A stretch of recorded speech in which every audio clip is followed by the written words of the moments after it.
Hi, in this clip I'm going to play through the Rockschool Electric Guitar Grade 5 Classics book version of Back in Black by AC/DC. What I'll do is I'll play through the piece first of all along with the backing track. I'll then give you a few pointers on sound and technical things you need to look out for when you're playing the piece. I'll then play it a second time with the backing track slowed down a little bit before finally playing it a third time with my own volume turned right down but the backing track still slowed down. So you've got a visual reference of where you should be in the song, but a slightly easier backing track that you can practice along with. Back in Black. 1, 2, 1, 2, 3, 4.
Slightly early on the last note there. Back in Black. Right, okay.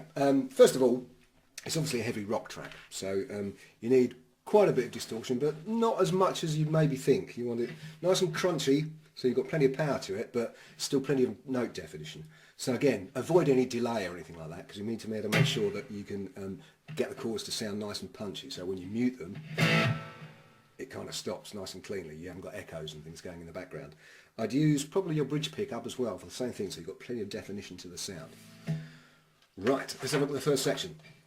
First line is basically just muting your strings and then hitting them with your pick, but not producing any notes. So 1, 2, 3, 4, 5, 6, 7, 8. There's your rest at the end there. So the important thing is make sure you don't get any notes sounding. So don't grip too hard, so you get random notes coming out, making sure you've got nice gentle pressure with your left hand, so you just get that pick strike sound. Right, next section.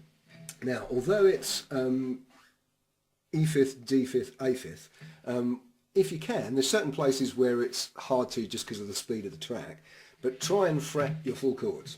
That way, if you accidentally move on to the next note, you're still playing the right notes in the chord. So although you could play the E5th like an E minor and just hit the bottom three chords, three strings, I'd recommend you actually play an E chord. So if you accidentally catch your G string, you're still going to be playing notes that are within that chord.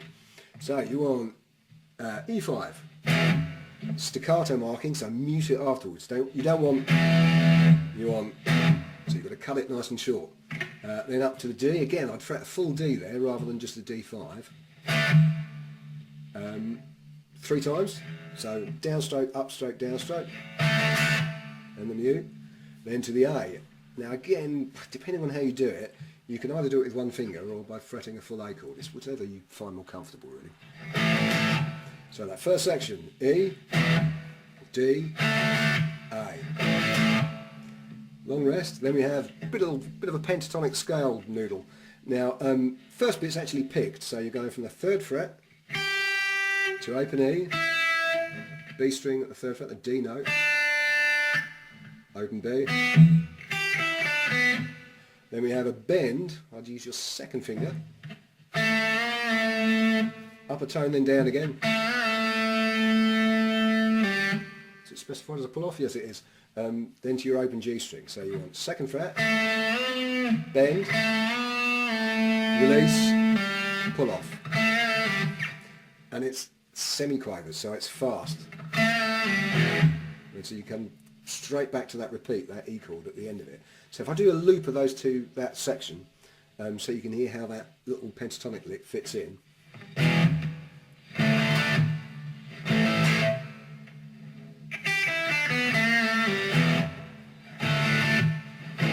So it's getting that fast enough. That's the tricky thing in that riff. It's difficult to kind of squash in right at the end there. Right, second time around, the chords are exactly the same, but we have a different ending to it. So rather than that pentatonic lick, we're going from a B note to a G sharp, B note, A sharp, 2 Bs. So that last one's quite a long reach. So I'll now do that full section through twice as if you're doing the repeat, so you can hear how that all comes together.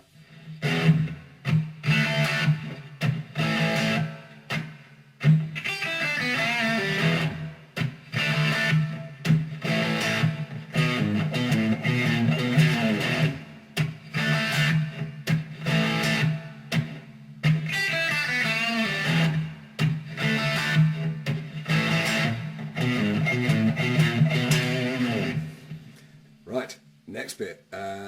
It's all about getting it punchy on this one. Again, it's a fairly easy set of chords, but getting it to sound nice and clean is the tricky bit. So we have, again, I'd actually do this with one finger if you can. So you want A5, so that's 2nd fret on your D string and G string, along with your open A string. Then you're basically jumping down a string, so you get your E5. Then you can use the position that you've got your 1st finger on that B note, and then your 3rd and 4th fingers at the 4th fret of your D and G strings to go from that E5 up to a B5. Then you want to swap back to the A5, so you're moving your fingertip back, so you've got the open A string, sliding it back across to the B, back to the B chord. So I'll just do that whole section.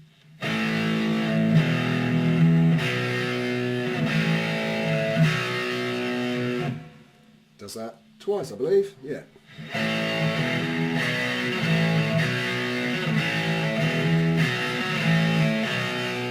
The important thing is not letting that E string ring underneath the 2 chords that are rooted over the A string. What you don't want is this.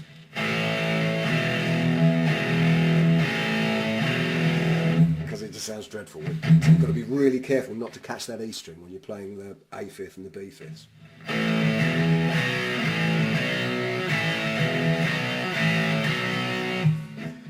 Then we have a similar rhythm, but this time starting on it's actually a G5. So you want to play your sort of bright style G chord, so you've got the 2 3rd frets on your top 2 strings. And although you don't technically need it, your 1st finger can be covering that B note, but just not pressing it down. So it's a familiar pattern, so you can get to the chord nice and quickly, but you've got, rather than that, you're not playing that A string. Then the D, that 1 finger A5 chord, then use your 2nd finger to do a slight bend on the G note on your E string, back to the A5. So if I do that again,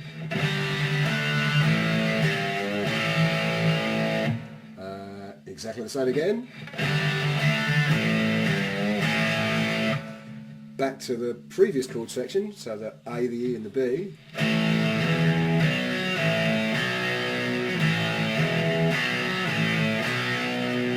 We then have that G5 power chord again.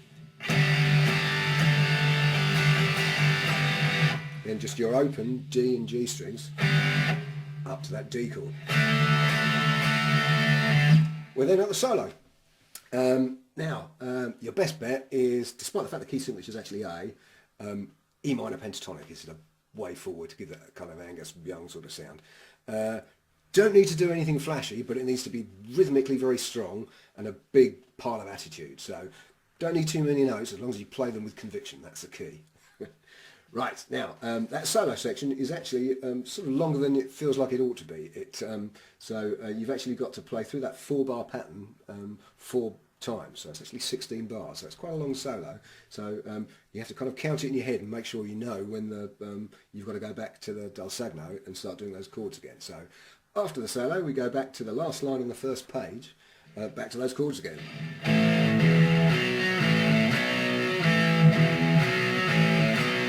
In the G section.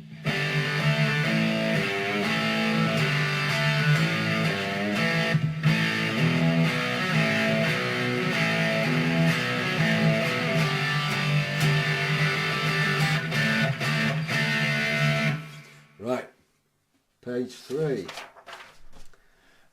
Right, bit more interesting. This is the tricky bit, this one, page 3. Again, the important thing is getting it to sound rhythmically strong and making sure you don't let that E string ring on when you don't need it. So we have E string, then you want to slide with your 3rd finger from the 5th fret of the A down to the 4th fret. Then use your 1st finger to play the 2nd fret, the B note. Then your 3rd finger to go back up to the C sharp at the 4th fret. And 2nd finger to do a slight bend on the G on the E string. So let me just play that a little bit more fluidly so you can hear it.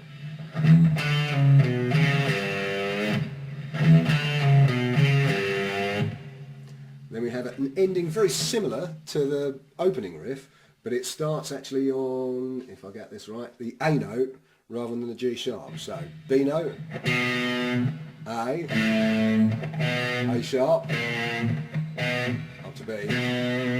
So let me do that whole riff.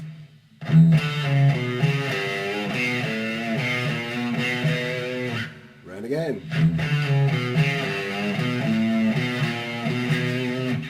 4 times, I believe.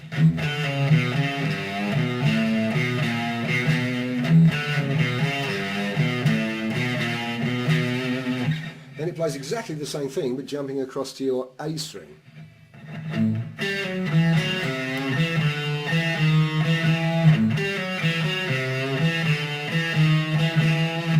Back to the E string.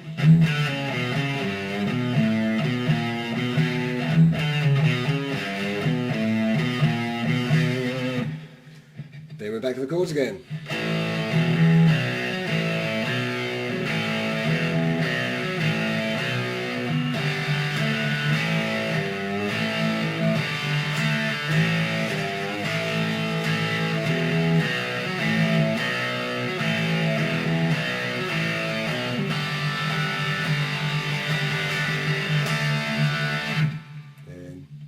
Rather than doing 3 hits on that D chord, just 1. So dotted crotchet, so 1, 2, and. So the 15th fret D note with a vibrato comes in on the and of 2. So it'll be 1, 2, and. Then we have a little bend, 12th fret B note to C. Release. 10th fret. E5 to finish. Right, so I think that's pretty... Well, one little point you need to look out for when playing that riff. In order to get... I do... it's called inside picking. So you play the B note, then you use an upstroke to play the A note. Downstroke, upstroke, downstroke, upstroke.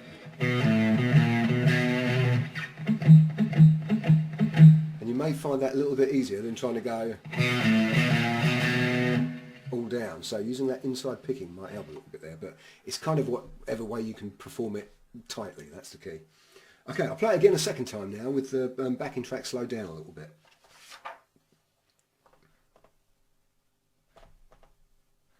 If I can press the right button, there we go. Back in Black. 1, 2, 1, 2, 3, 4.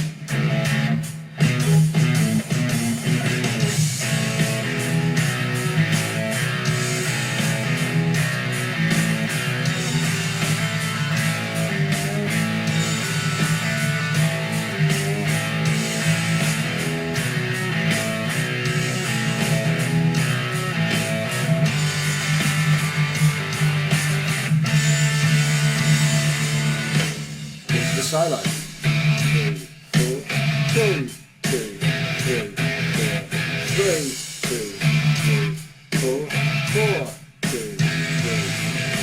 Second time. 2, 3, 4, 3, 3, 4, 3, 4. Third time.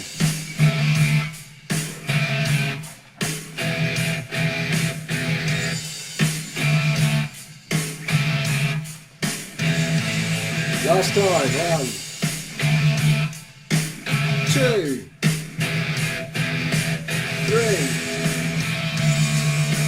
4, 2, 3, 4.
Okay, there we go. Right, I'll play it a third time now with my own volume turned Back down. in Black.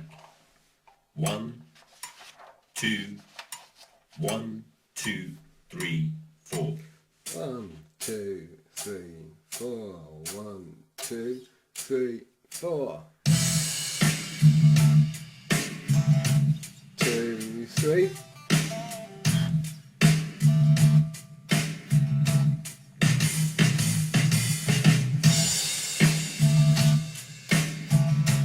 2, 3.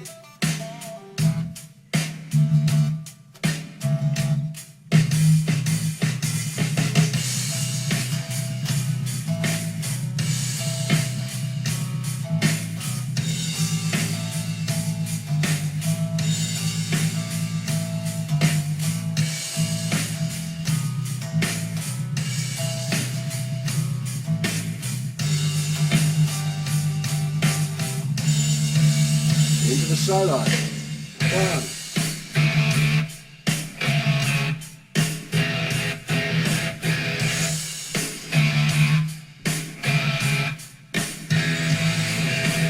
Second time.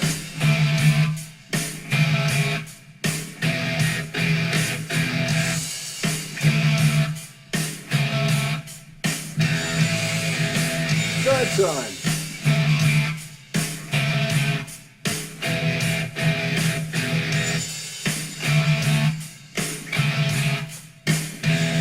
Last time. 1,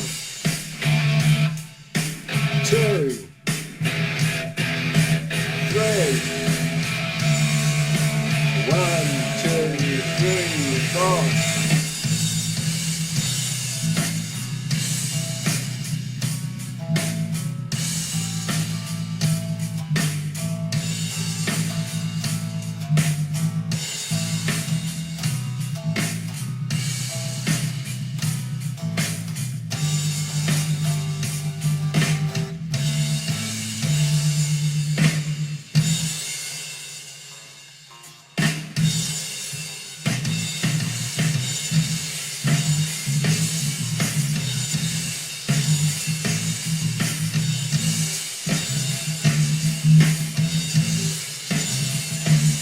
Battery.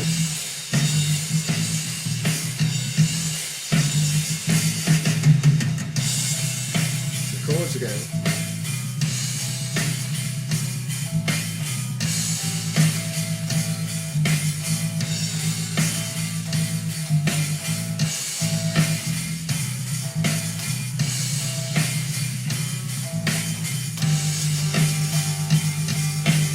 One, two.